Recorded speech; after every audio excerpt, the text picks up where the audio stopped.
एहो नया बहाली आइल बा, देखी सब केहू घबराइल बा। IPS ऑफिसर बने में 2 लाख लागत बा, 2 लाख लागत बा। सही बात बाकी लोग के दागत बा। 2 लाख लागत बा, 2 लाख लागत बा।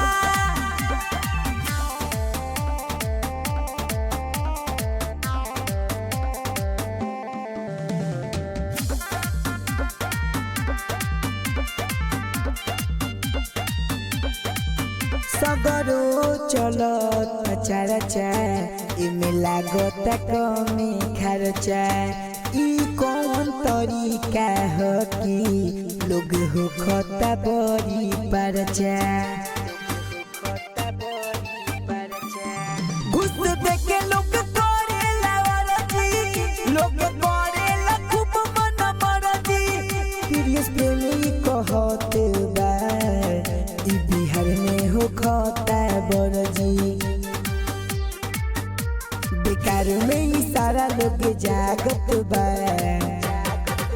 2 लाख लागत बा, 2 लाख लागत बा। सही बात बाकी लोग के दागत बा।